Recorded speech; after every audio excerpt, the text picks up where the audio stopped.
Doug MPA back with another one. So, guys, this article is called "Why Don't More Women Propose?"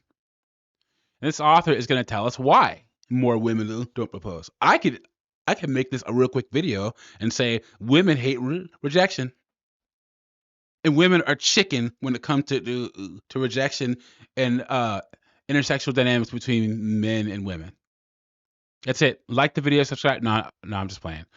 Guys, you have attorneys, surgeons, politicians, some of the most powerful women in society, and they refuse to approach, court, propose, and marry a man. Women always say, "Oh, men will never know what it's like to push out a child or not have control over their body." Yeah, well, I would say women will never go through 10% of the rejection that men have to go through in their lives. Not even 10%. As a man, we get used to taking the risk and getting rejected. It's part of our journey as a man. That's why we propose and women don't. Women will see a perfectly good opportunity, but they're paralyzed with fear, with rejection, and they'll sit there with their arm crossed and let all these opportunities go by.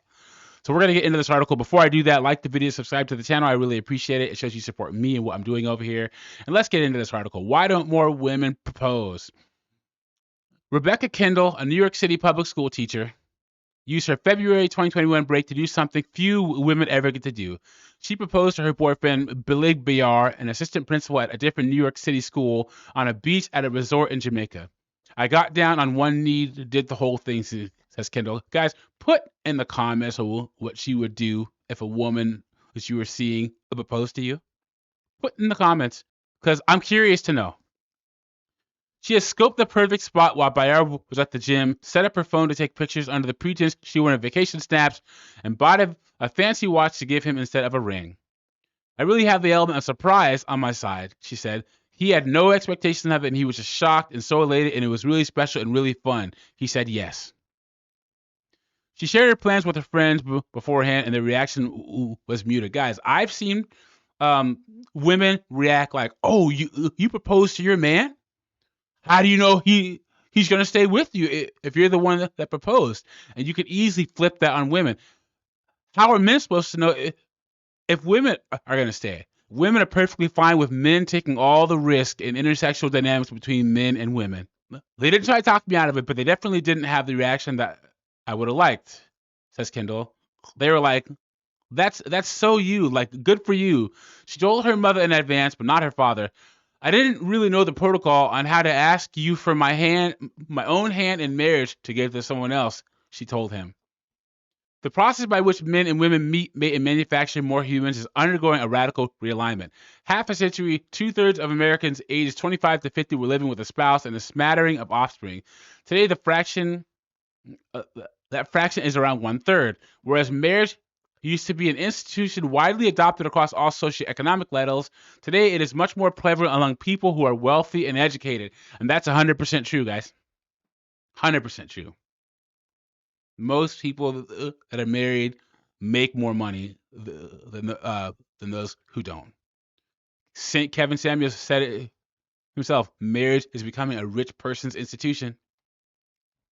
About 1 in 100 marriages in the U.S. are between people of the same sex.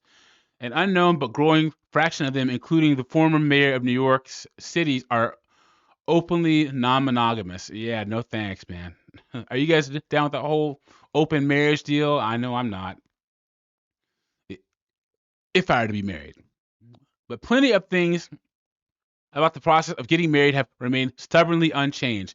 Men still buy women expensive engagement rings, even when a couple already shares expenses. American women married to men continue to take their husbands' last names. Oh, that's so bad. Guys, do not marry a woman who won't take your last name.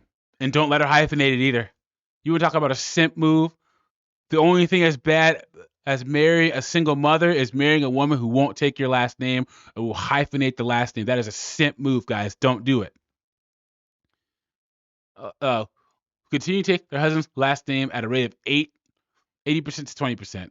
After a lull during a cough, the wedding industry is back in the black or the white. And the overwhelming number of proposals are still made by men. Okay, data on how many women propose is not robust, but Michelle Velasquez, who helps plan proposals with her company, the Heart Bandits, says she has seen no increase in the number of women proposing in the 13 years she has been in business. She estimates that only 3 women from heterosexual couples contact her per year. 3 a year. Latest figures from the U.S. Census Bureau say that there are only 90 unmarried men for every 100 unmarried women. More women than ever are earning money of their own and thus less reliant on men for financial stability. And most women are already living with the men they're going to marry before any proposal is plotted. These market conditions and undersupply of men and ability to provide and the willing presence of a local candidate would seem to clear the way for women to do the asking, yet they don't.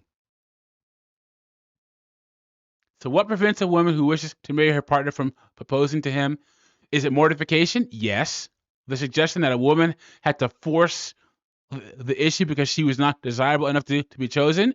Is it the unspoken prohibition on an act that whips a female aggression or ambition? God, this article, man. Does it seem forward and loose as if these women were throwing themselves at men? Sometimes women are embarrassed to admit they proposed, says this person. It makes him seem pushy and controlling and perhaps not loved enough to receive a proposal. She points to the mesmerizing effect of years of saturation and romantic fairy tales. You can't blame those, man. I think it's a natural thing. Women, want to feel loved and cherished and treasured and stuff, and being proposed to is a way to do that. As much as we try to establish a new, more egalitarian standards for ourselves, those images and their influence have seeped into our bones. It's nice to be begged. It's just to be begged to marry. That's really being wanted. There you go. Now this guy sums it up. For Aaron Wren, a conservative thinker and writer at the American Reformer, the converse is also true. To ask someone to marry you is to risk being spurned. There it is, guys. I told you.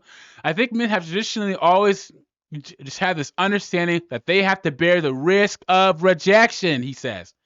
Women hold the high ground in the encounter, and they may not wish to cede it. Do you want to be the party that is in the position to decide I accept or reject, asked Wren, or do you want to be the party who's at risk of being accepted or rejected? There it is. Told you. He sums it up nicely. Now, the rest of this article talks about this super liberal couple. She hyphenated her last name. They freaking they did theirs. They call themselves feminists and stuff and whatever. So we're not going to cover that. But guys, I told you. I want you to really think about this, guys. What if men had the high ground in intersexual dynamics between men and women, like women do? How would things be different? In fact, there are a group of men. Well, what's that top 10%? There's about 10% of men who walk around like that. But the other 90%, guys?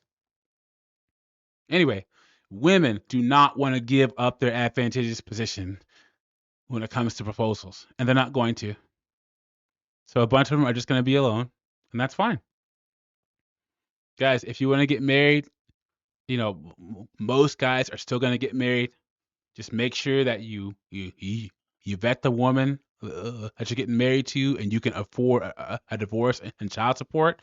And I don't tell men to not get married on this channel, but just make sure that you make as informed of a decision as possible. Like the video, subscribe to the channel, and I'll catch you on the next one.